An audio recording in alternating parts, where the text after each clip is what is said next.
Welcome back to another episode. Today's topic is mindset. This is definitely one of my favorites. Mindset, why? Because it's how you think.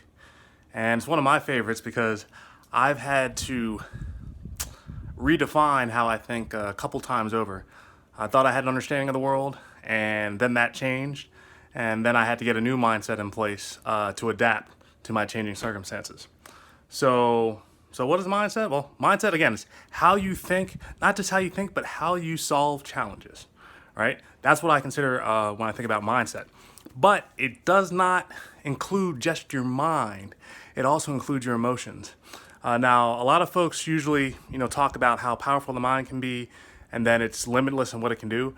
I'm a firm believer in that just the same. Your mind is limitless. There's nothing stopping your mind from solving a problem or a challenge. But it does not operate on its own. You also have emotions, and everyone has emotions. The reasons and the decisions that you make are all influenced by your emotions.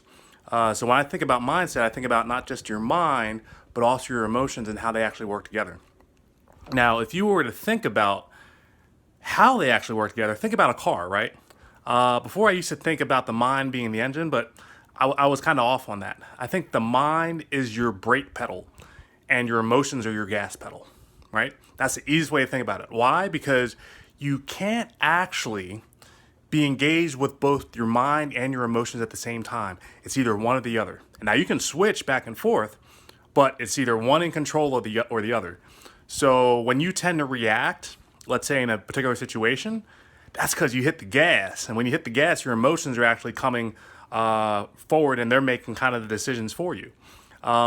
But when you hit that brake and you start slowing down, that's where your mind actually has an opportunity to figure out what's actually going on, what the consequences are, and to figure out what the best decision is going to be. So think about it, right? If you're traveling at a high rate of speed and you start going faster, you don't have a lot of reaction time to actually think about, oh, how do I avoid this? How do I avoid that? But the moment you start hitting your brakes, you get more time and it can be easier to navigate some of the challenging circumstances that you may actually deal with. So your brake pedal, believe it or not, is what actually allows you to do limitless things because it kind of slows the world down and allows you to really kind of imagine and look at all the possibilities that could actually happen. And your emotions tend to be that gas pedal where how fast are you actually going?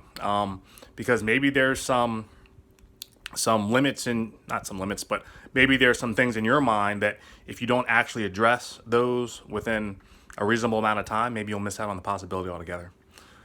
So the things interesting about emotions, very similar to the way the mind and emotions actually work. You can only use one at a time. In regards to emotions, you can only experience really one at a time.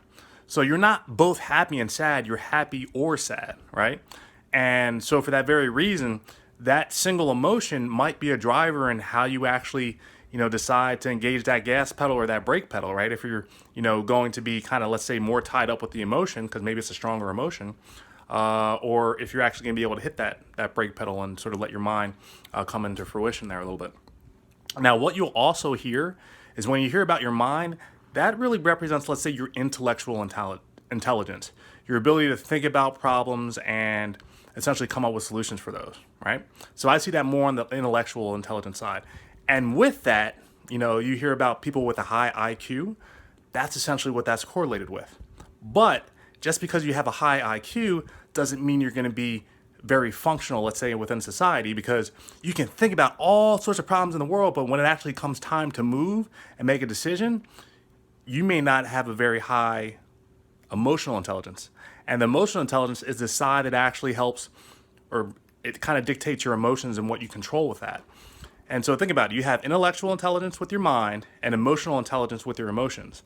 And in order to function in society, you need to have control over your emotions. You need to know when to hit that gas pedal, how hard to hit it, or how light to hit it, but you need to have balance there. And when it comes to solving problems and sort of considering, all the possibilities, that's where you need that brake pedal, where that intellectual intelligence is actually going to come into control, and it's going to allow you to make a better decision, right? All right, so that's mindset. Mindset is your mind and your emotions and kind of the dance that they actually do to get to, let's say, what your goals are. So, what's the difference between an open mindset and a closed mindset? Because you've probably heard this before. Carol Dweck has a really good book called Mindset. It's a little heavy, depending on how old you are. It might be something that resonates with you, it might not. But the idea is just as important as everything else. So, with a closed mindset, you tend not to experiment. You tend to follow the rules and stay within your comfort zone. So whatever makes you feel comfortable, that's where you tend to be. That's where you hang out. That's your spot. And so when you do that, you're not really looking to make mistakes. You're looking to sort of just keep going in a routine and doing the exact same thing you did the day before, and you like things that are very predictable. And as a result, you resist change. If anything, you're not really a big fan of fear, because you see fear is kind of keeping you in that safety zone or that comfort zone. And so fear is actually something that can hold you back from doing things that could be, in your best interest, but you decide not to do that because that doesn't make you feel comfortable. But when you have an open mindset are folks that experiment regularly, where they're not afraid to make mistakes because they believe in pushing the boundary of what they believe, because they know that there's more out there that they don't understand or don't know about, and they'd like to. They're curious. And so when you're within an open mindset, you welcome change. And the way you actually use fear is, instead of fear holding you back, fear pushes you forward. Because you have this idea that, if I don't try some of these new things, if I don't, try to expand and push myself, I'll miss out on the opportunity of, let's say, being the best person that I possibly could be, of unlocking my potential, of doing something great. And I don't want to miss out on that. So as a result, my fear, let's say, of missing out on that opportunity pushes me to do actually something new and to experiment regularly, right? So that's pretty powerful, right? A closed mindset and an open mindset. So I'm curious, which one are you? Do you tend to have fear kind of hold you back? Or is fear kind of pushing you forward because you don't want to miss out on the things that might be in your best interest?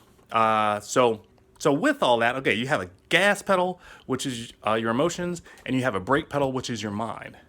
Now, what's the steering wheel, right? Well, you're like, hey, I'm behind the steering wheel, right? I'm making my decisions. I'm hitting the gas. I'm hitting the brake.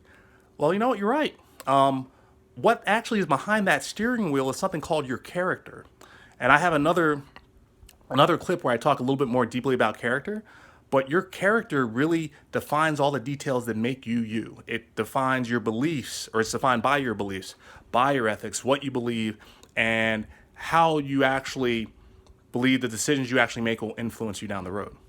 And so character is really important, because when you are going through tough times, your character is being tested every single day. And believe it or not, when you're going through great times, your character is being tested every single day. Because it's really a question of, for the belief system and everything else you have in place, will your circumstances change your character, or will your character stay strong, rooted in what the belief system that you actually had, or something, let's say, bigger than that sort of defines that path forward that you actually have. But your character is actually that steering wheel, or it's behind the steering wheel. And so your goals are your destination when you're actually driving, and your character is behind the steering wheel navigating to get you there. And your mind, or your emotions, are the gas pedal that actually allows you to start moving forward to get to what your goals are. But that brake pedal is also allowing you to navigate around the obstacles along the way, right? So that's a pretty cool driving experience, isn't it? You have your mind, you have your emotions, you have your character, and you have your goals. And you bring all of those things together, that really charts the path and direction and your ability to get around obstacles that you may not have foreseen a couple miles back on the road, right?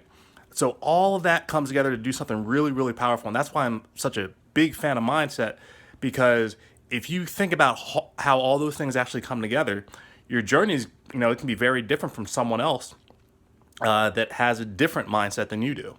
Just for the fact that you tend to navigate differently, you tend to hit the gas a little bit differently, you tend to hit the brake a little bit differently, and your character, well, everyone has a unique character that helps define them. So what is my mindset, you might ask? Well, I believe I have an open mindset, and I love to solve problems. I solve them every single day. And I was actually trained as an engineer, so when I think about problems, I break them into smaller pieces, and then I work to understand how those pieces work. and then rebuild them or build something new with them as a result. And I believe I'm good at solving problems because I do it every day. And I don't only do it every day because everyone solves challenges every day, but I actually document the process. And the reason I document it is because I'm a teacher and I love teaching others. So when I actually go through something and actually write it down and document it, I better understand it looking through it the second time, and I can better explain or teach it for the fact that I'm able to retrieve certain things from my memory and from that experience based on what I have documented and describe that in a way that hopefully makes sense to others. And so what's an example of me actually doing this this regular, solving challenges and everything? Well, if you look here, this is the Jumanji Escape Room, and I actually played this game last night with my family. My goal this year was to do 12 escape rooms, and with the whole coronavirus lockdown, I was only able to do 2, January and February.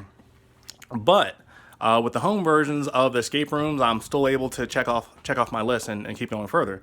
And so the game that my family and I played last night was, I believe it was levels 4, 5, and 6, called Escape the Curse. So it was the last part of the Jumanji Escape game, and it's only supposed to take 1 hour. Now, I can tell you this, we did not do it in an hour. It took us much longer, probably closer to, let's say, 2.5, maybe 3. And the reason being is I don't like passing something over without understanding what, let's say, the challenge or the problem or solution was. So let's say on each level, I think we had to go through level 4, 5, and 6.